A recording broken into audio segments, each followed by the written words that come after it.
Hello, ബ്രിജേഷാണേ.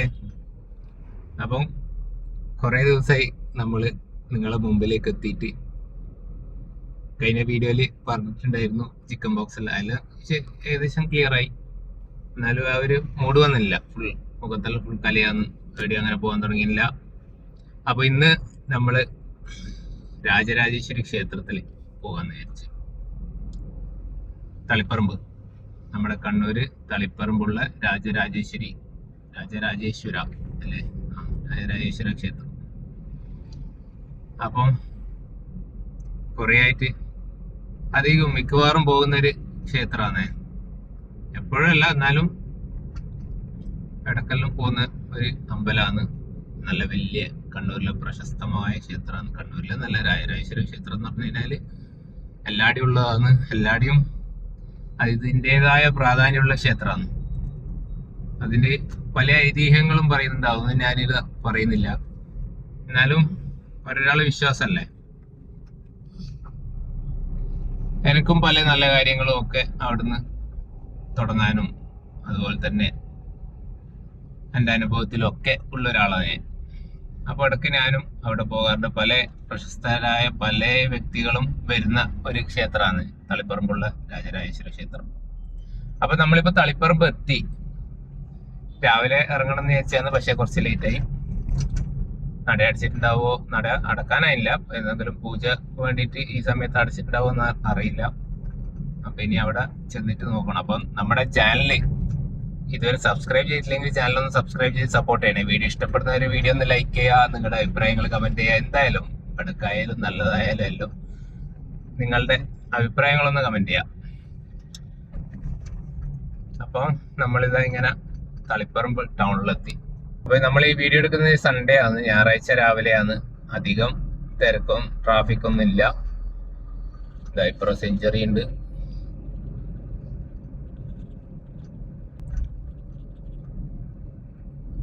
ഇരട്ടി bus, മാമാത്തമ്പലം, Sreekandapuram.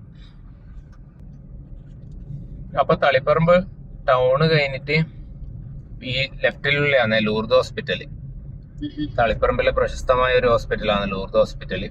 അപ്പൊ Lourdes hospital കഴിഞ്ഞ പാടന്നെ റൈറ്റ് സൈഡിലേക്കാണ് നമുക്ക് പോകേണ്ടത്. നമ്മൾ കണ്ണൂരിൽ നിന്ന് വരുമ്പോൾ ലൂർദ് ഹോസ്പിറ്റല് കഴിഞ്ഞ പാട് റൈറ്റിലേക്കാണ് നമുക്ക് പോകേണ്ടത്. അങ്ങോട്ടേക്കാണ് രാജരാജേശ്വര ക്ഷേത്രം. നമ്മളെ ആലക്കോട് റൂട്ട് പോകുന്ന വഴി. അപ്പൊ ഇവിടെ ഇപ്പൊ ട്രാഫിക്കാണ്. ട്രാഫിക്കിൽ നിർത്തിയിട്ടുള്ളത്. മുന്നേ വരുമ്പോ ഒന്നും ഇവിടെ ട്രാഫിക് ഇത് സിഗ്നൽ ഒന്നുമില്ല. ഇപ്പം അടുത്ത് തുടങ്ങിയതാന്ന് തോന്നുന്നു സിഗ്നൽ പരിപാടി. നമ്മളാദ്യമായിട്ടാണ് സിഗ്നലിൽ ഇവിടുന്ന് ക്രോസ് ആകുന്നത്. അപ്പോൾ ഇതിലെയും വഴിയുണ്ട്. നമ്മൾ ഇതിലെയാണ് പോകുന്നത്, രാജരാജേശ്വര ക്ഷേത്രം.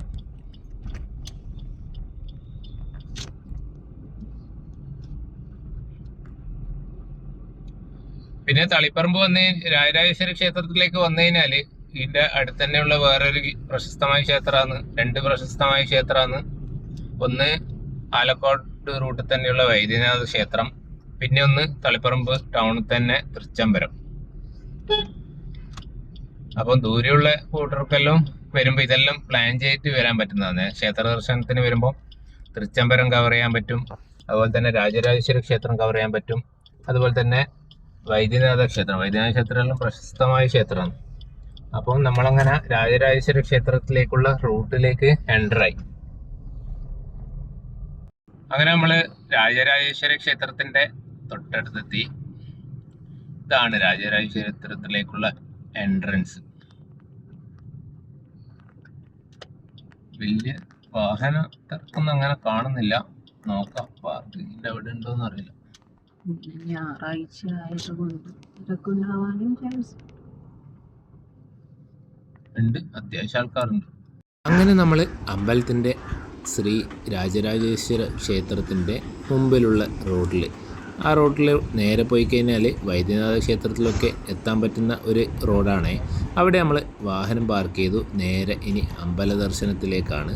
അവിടെ കുറേ പണികളൊക്കെ നടക്കുന്നുണ്ട്. സൈഡിൽ പുതിയ ഇരിപ്പിടവും കാര്യങ്ങളും ഗാർഡനും ഒക്കെ സെറ്റാക്കുന്നുണ്ട്. അവിടെ ഒരു പ്രതിമ അനാച്ഛാദനം ഒക്കെ ഉണ്ടെന്നാണ് അവിടുന്ന് കണ്ട മാത്രയിൽ മനസ്സിലാക്കാൻ സാധിച്ചത്. അപ്പം ഞായറാഴ്ച ആയതുകൊണ്ട് തന്നെ അത്യാവശ്യം ആൾക്കാരൊക്കെ ഉണ്ടായിരുന്നു അമ്പലത്തിൽ. നമ്മളെത്തിയ സമയത്ത് കൂടുതൽ ആൾക്കാരൊന്നും ഉണ്ടായിട്ടുണ്ടായില്ല. നമ്മൾ ഇറങ്ങാൻ നേരത്താണ് കുറേ ആൾക്കാരൊക്കെ വരുന്നുണ്ടായിരുന്നത്. അതുകൊണ്ട് തന്നെ നമ്മുടെ ദർശനം കാര്യങ്ങൾ ഒക്കെ സുഗമമായിട്ട് തന്നെ നടന്നു. അങ്ങനെ നമ്മൾ തളിപ്പറമ്പ് ക്ഷേത്രത്തിൽ നിന്ന് ദർശനമെല്ലാം സുഖകരമായിട്ട് കഴിഞ്ഞ് ഇറങ്ങി അടുത്തതിന് കാഞ്ഞിരങ്ങാട് വൈദ്യനാഥ ക്ഷേത്രത്തിലേക്ക് പോകാൻ വേണ്ടിയിട്ടുള്ള പരിപാടിയാണ്. ഇവിടുന്നൊരു കുറച്ച് ദൂരമേ ഉള്ളൂ, ആലക്കോട് റൂട്ടിനാണ്. അപ്പോൾ അതിൻ്റെ അടുത്ത് വണ്ടിയിൽ നിന്ന് ബിസ്ക്കറ്റ്, വീട്ടിൽ നിന്ന് വരുമ്പോൾ ബിസ്ക്കറ്റെല്ലാം എടുത്തിട്ടാണ് വന്നത്. അത് കഴിക്കല.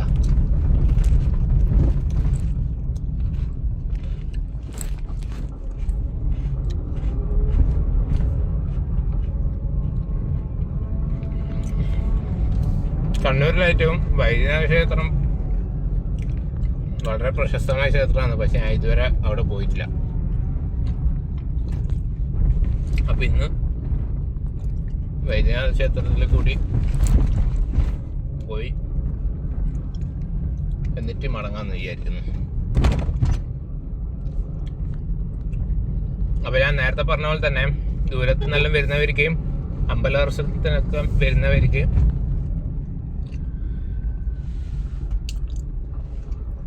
തളിപ്പറമ്പ് ഭാഗത്തേക്ക് വരുന്നുണ്ടെങ്കിൽ വൈദ്യനാഥ ക്ഷേത്രം നേരം, തളിപ്പറമ്പ് ഭാഗത്തെല്ലാം വരുന്നുണ്ടെങ്കിൽ, അതായത് അമ്പലത്തിലേക്ക് വരുന്നുണ്ടെങ്കിൽ തൃച്ചംബരം, അതുപോലെ തന്നെ രാജരാജേശ്വര ക്ഷേത്രം, വൈദ്യനാഥ ക്ഷേത്രം, ഇതെല്ലാം അടുത്തടുത്തുള്ള ക്ഷേത്രങ്ങളാണ്. അപ്പോൾ എല്ലാം ഒന്നിച്ച് കവർ ചെയ്യാൻ പറ്റുന്ന ഒരു ക്ഷേത്രങ്ങളാണ്. അങ്ങനെ നമ്മൾ കാഞ്ഞിരങ്ങാട് വൈദ്യനാഥ ക്ഷേത്രത്തിൻ്റെ അടുത്തെത്തിയേ. ആലക്കോട് റൂട്ടിലാണ്, തളിപ്പറമ്പെന്ന് ആലക്കോട് റൂട്ടിലാണ് വൈദ്യനാഥ ക്ഷേത്രം. പ്രശസ്തമായ ക്ഷേത്രമാണ്.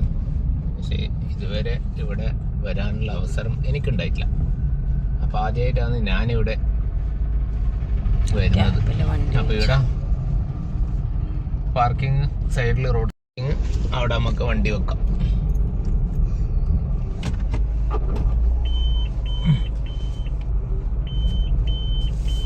തളിപ്പറമ്പിൽ നിന്നും ആലക്കോട് റൂട്ടിൽ 6 കിലോമീറ്റർ മാറിയാണ് കാഞ്ഞിരങ്ങാട് ശ്രീ വൈദ്യനാഥ ക്ഷേത്രം സ്ഥിതി ചെയ്യുന്നത്.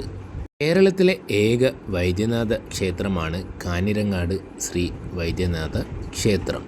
പരമശിവനെ വൈദ്യനാഥ സങ്കല്പത്തിൽ പ്രതിഷ്ഠിച്ചിരിക്കുന്ന ഏക ക്ഷേത്രമാണ് കാഞ്ഞിരങ്ങാട് ശ്രീ വൈദ്യനാഥ ക്ഷേത്രം. ഞായറാഴ്ച ദിവസമാണ് ഇവിടെ പ്രധാനം. ഈ ക്ഷേത്രത്തിൽ വന്ന് വൈദ്യനാഥനായ ശിവനോട് പ്രാർത്ഥിച്ചാൽ രോഗങ്ങൾ അകലും എന്നാണ് വിശ്വാസം. സൂര്യദേവൻ പ്രതിഷ്ഠിച്ച് പൂജിച്ച ശിവലിംഗമാണ് ഇവിടെ ഉള്ളത് എന്നാണ് മറ്റൊരു വിശ്വാസം.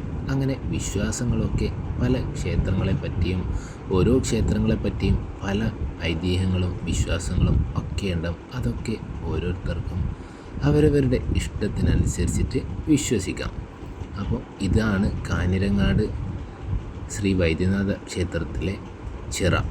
ക്ഷേത്രച്ചിറയാണിത്. വലിയൊരു ചിറയാണ്. ക്ഷേത്രത്തിലേക്ക് കയറിയപാട് വലതുപക്ഷത്തേക്ക് പോയി കഴിഞ്ഞാൽ റോഡിൻ്റെ മറുവശത്തായിട്ടാണ് ക്ഷേത്ര ചിറയുള്ളത്.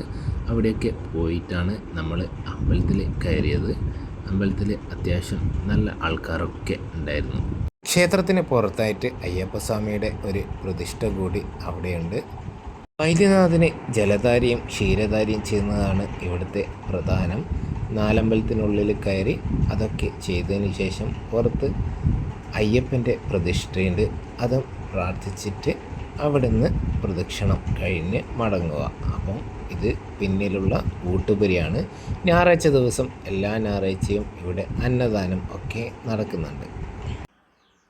അപ്പോൾ നമ്മൾ ഇന്നത്തെ ക്ഷേത്ര ദർശന വീഡിയോ എല്ലാവർക്കും ഇഷ്ടപ്പെട്ടു എന്ന് വിശ്വസിക്കുന്നു. ഞാൻ ആദ്യം പറഞ്ഞ പോലെ തന്നെ നമ്മൾ ചാനൽ ഇഷ്ടപ്പെടുന്നുണ്ടെങ്കിൽ ചാനലൊന്ന് സബ്സ്ക്രൈബ് ചെയ്ത് സപ്പോർട്ട് ചെയ്യണേ. വീഡിയോ ഇഷ്ടപ്പെട്ടിട്ടുണ്ടെങ്കിൽ വീഡിയോ ഒന്ന് ലൈക്ക് ചെയ്യുക. നിങ്ങളുടെ അഭിപ്രായങ്ങൾ കമൻറ്റ് സെക്ഷനിൽ രേഖപ്പെടുത്തുക. അപ്പം മറ്റൊരു വീഡിയോ ആയിട്ട് വീണ്ടും കാണാം. Bye bye.